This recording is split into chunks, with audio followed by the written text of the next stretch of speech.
Okay, so I've been doing this for 3 years now, and yet in all this time I never really told anything about myself. Well, in general, I'm a small, underweight, secluded hunchback with self-esteem problems. Nothing too fancy, but I do have my fair share of tales from whence I still saw some sunlight. God, there's so much I could dig into. Let's see. Dead animals. This sounds like a good one. Okay, let me explain. When you're a kid... Actually, hold on a second. Let's get a more traditional style for these kind of videos, alright? Well, okay, no, this is too much. Oh yeah, this is reasonable. Okay, where did I stop? Oh, right. When you're a naive little youngin', you have a hard time wrapping your head around the concept of death and the fact that something or someone can just be gone forever. So, when I look back at my early childhood, I have to admit, I kind of was a real douche to insects and bugs. I distinctly remember my best pal, whom we shall henceforth refer to as Kiam for anonymity's sake, and me putting worms in a plastic bottle and fill it with sand because we wanted to see if they'd make it to the top. And they actually really did. Then we slowly filled it with water and demanded that they fight each other for our entertainment. Yeah, that's why you don't force kids to go play outside when all they really want to do is stay inside and play Worms 2 Armageddon. They go outside and then give actual worms real firearms so they could mutilate one another when actually they could have settled their differences in a polite manner by simply taking the time to talk to one another, goddamn! But if there's one creature I cannot empathize with, it's wasps. Those little winged pawns of Beelzebub himself that only live to bring ruin to playgrounds. I swear to the holy goblet, my friend once claimed a red-eyed wasp threatened him with a knife and stole his wallet. Even though it seems strange that he would have had a wallet at that age. I need to make a phone call. Okay. Let's move forward a couple of years to the time where domesticates anthriomethicides were a thing, or as normal people would call them, pets. I fondly remember the few days I had with what I considered my first pet, not including all of the cats that roamed our 3 families' home. It was a hare, a completely black hare with white spots. Or was it yellow with blue spots? The details don't matter. What matters is that I loved this probably brain-dead, constantly secreting, disease-riddled lump of meat with hair on it. And it was the cutest thing my young eyes ever saw that wasn't on a television screen. What I did not know at the time, however, was why my parents decided to bring a hare home out of the blue. You see, it was only a couple of days before the Day of Praising the Cable King, a semi-regional holiday I just made up because I can't actually remember what holiday it was. And we were planning to have a feast with all our relatives and... No. Wait, hold on a second, it's not what you think, I swear.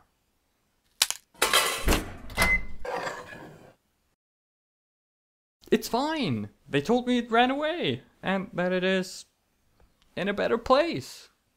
Funny enough, for the last few Christmases we always had hare at my stepfather's parents' place. But don't tell my little siblings. They're not allowed to know.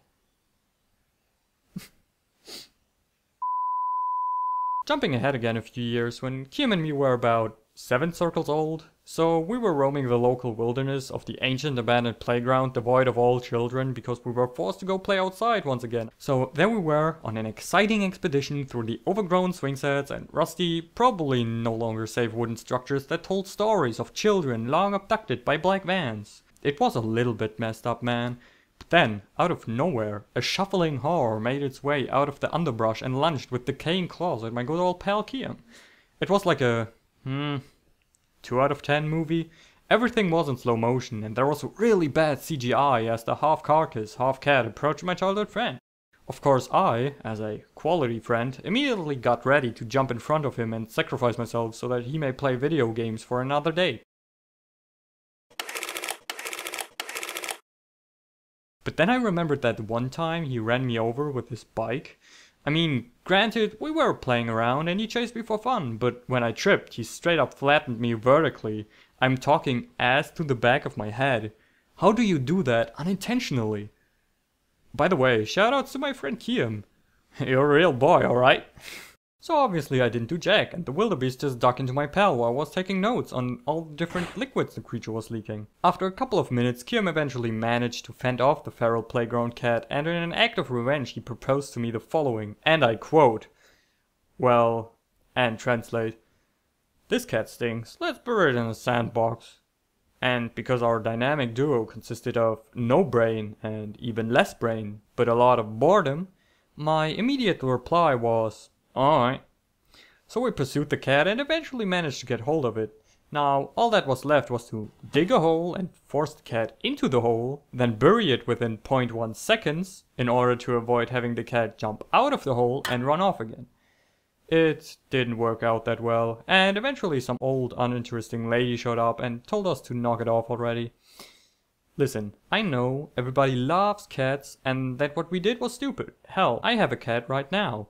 But this cat used the sandbox as its personal executive bathroom, and I'm just saying that it would have been very ironic and absolutely hilarious if the cat ended up buried in its own feces, because let's face it, that sandbox would have never been used for anything else ever again otherwise. Huh. This story doesn't even have a dead animal in it. No. That cat is most likely dead now, so it still counts, right? I have two stories I still want to tell, but I'm kinda running out of self-confidence here. I know, I'll just summarize one of them really quickly. The Great Mole King showed up in my grandparents' huge backyard and erected his stupendous mole kingdom. As first knight of my grandmother, the brave knight Red Grandfather stepped forth to dethrone the legendary Mole King and restore balance to the kingdom. After questing to all 5 corners of the garden and overcoming every temple, he managed to set up the holy formations of the mole repellents and received the Master Stick. With all in its place, Red Grandfather finally faced the Mole King and struck him down as he tried to escape. And then he thought it was a good idea to celebrate his victory by showing me the chunks of ground he ripped out of the earth, along with the impaled corpse of the Mole King. Oh yeah, by the way, my grandfather is pretty badass. Final story. I call this one, even though I haven't named any of the other stories, The Rancid Remains of a Roadkill Hedgehog and the Two Bored Boys, featuring your two least favorite characters, Kiam and me. We really were inseparable back in the days. So, one fine day, when these two bright young boys were scavenging the wasteland for a delicious Coca-Cola soft drink to call their own, I spotted something. There on the trusty road to nowhere lay a flattened hedgehog. Granted, it must have been there for quite some time because it was already all dried up and smelly, but still, it was a very saddening image.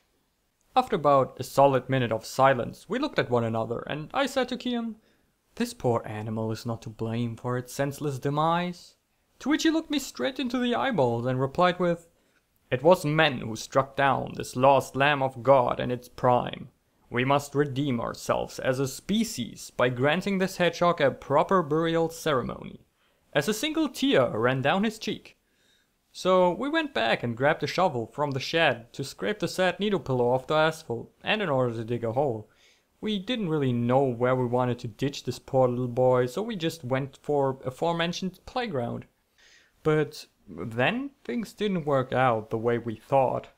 On our journey we encountered an old withered hag that was actually just some lady out on the street, and when she saw us doing God's work and our civic duty, she freaked out.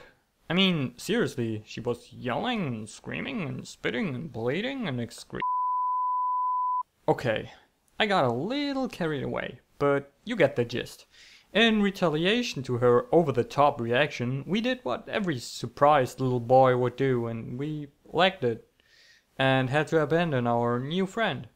So you see, we obviously had no reason to be afraid. We actually had good intentions in this story.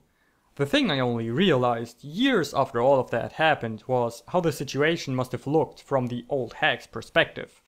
Two boys strolling through the suburbs who just so happen to carry a huge shovel around, and on it is a very clearly dead animal.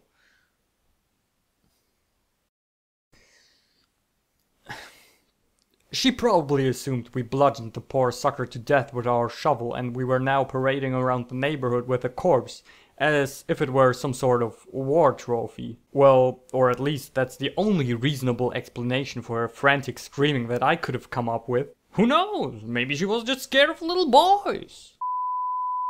Okay, I'm getting tired, and you guys probably hate me already. So I guess this is where I'm going to bring this burning train to a grinding halt.